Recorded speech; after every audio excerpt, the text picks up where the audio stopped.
सभी हरि प्रेमियों को जय श्री राधे कृष्णा, जय श्री राधे। आज के हमारे इस वीडियो का टॉपिक है कि भक्ति के मार्ग पर जब भी कोई चलता है तो उसके जीवन में अत्यधिक कष्ट क्यों आते हैं। ऐसा जब बहुत सारे लोग हमसे पूछते हैं और जो भी भक्ति के मार्ग पे चलता है उससे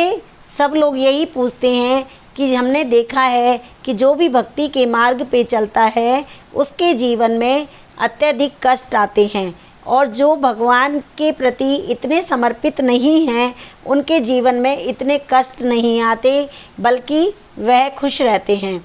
ऐसा हमने बड़े बड़े भक्तों के जीवन में भी देखा है, संतों के जीवन में भी देखा है कि जो भगवान के प्रति जितना ज़्यादा समर्पित होगा उसके जीवन में उतने ही दुख, तकलीफ़, शारीरिक रोग अधिक होंगे।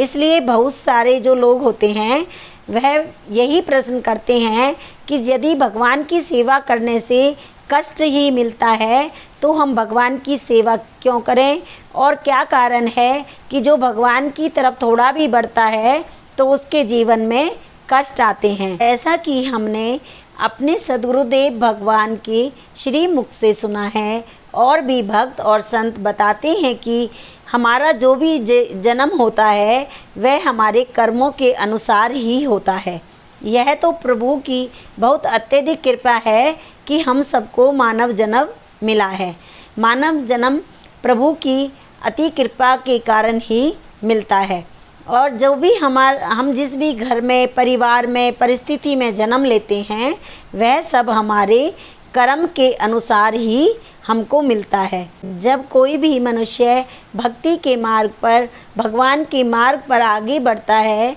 तब भी उसे अपने कर्मों को तो भुगतना ही पड़ता है। हर इंसान को अपने कर्म अवश्य भोगने पड़ते हैं, लेकिन जब वो भगवान की भक्ति में लगता है तो जो उसको अपने कर्मों का फल कई जन्मों में मिलने वाला होता है वह उसी जन्म में मिल जाता है। इसलिए उसके जीवन में जल्दी जल्दी कष्ट आते हैं। एक बहुत बड़े संत, उन्होंने अपने अंतिम क्षणों में यही बताया कि उनसे किसी ने पूछा कि भगवान,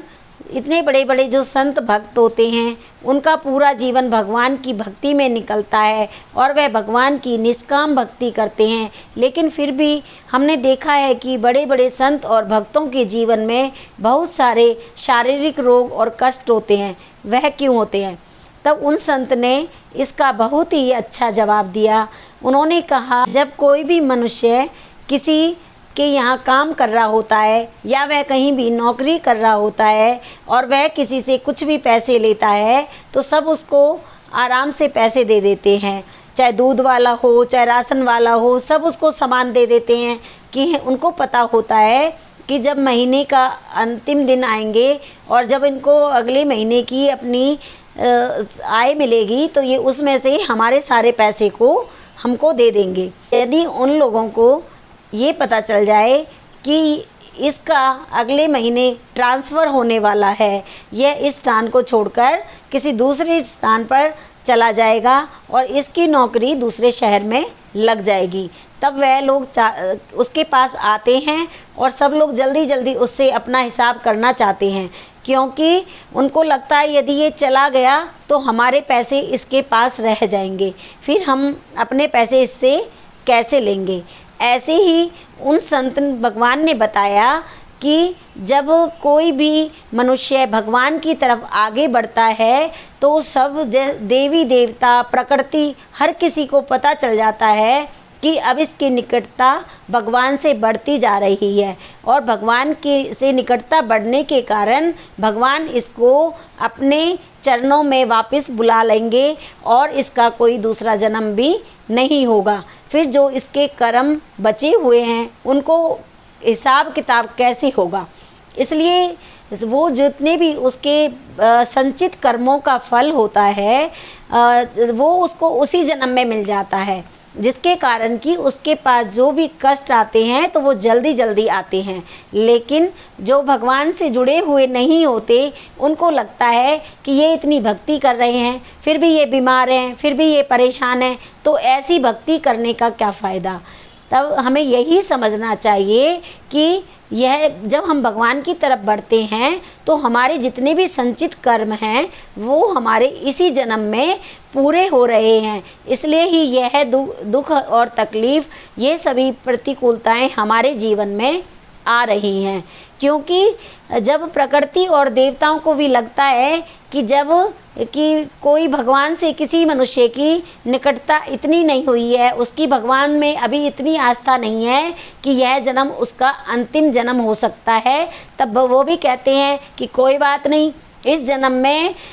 इनके जो कर्म रह जाएंगे उनको अगले जन्म में इनके पास आ जाएंगे वो सभी कर्म, और वो सभी कर्म उनको अगले जन्म में भोगने पड़ेंगे। तो ऐसा उन संत भगवान ने बहुत ही सरल भाषा में बताया। इसलिए कभी भी भक्ति करने में हमें ये नहीं सोचना चाहिए कि भक्ति करने से कष्ट मिलते हैं, बल्कि ये तो हमारे अपने ही कर्म हैं जिनके कारण हमें प्रतिकूलता और अनुकूलता मिलती है। हमें सुख दुख, स्वस्थ शरीर, रोग, सब कुछ हमारे कर्मों के अनुसार मिलते हैं। बल्कि भक्ति करने के बाद तो हमें उन सबको सहन करने की शक्ति मिलती है, क्योंकि जो हमारे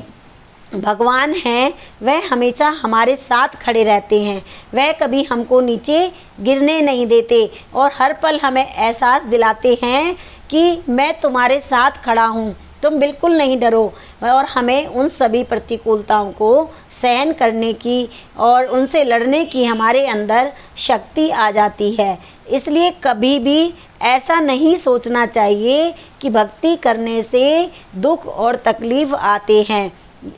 बल्कि यही सोचना चाहिए कि ये सब दुख तकलीफ़ तो हमारे ही जो कर्म हैं उन्हीं के कारण हमको मिल रहे हैं, और हमें इसमें भगवान को कोई दोष नहीं देना चाहिए। भक्ति से तो हमको बल मिलता है, ताकत मिलती है, हर चीज़ से लड़ने की हमारे अंदर शक्ति आती है। तो इसलिए भगवान की भक्ति करते रहना चाहिए, और चाहे कितनी भी प्रतिकूलता आए, प्रेम तो सच्चा वही है कि प्रतिकूलता में भी हम भगवान से विमुख ना हों, बल्कि हमें ऐसा लगे कि भगवान तो कितनी करुणा कृपा करके हमारे जन्म जन्म के संचित कर्मों को इसी जन्म में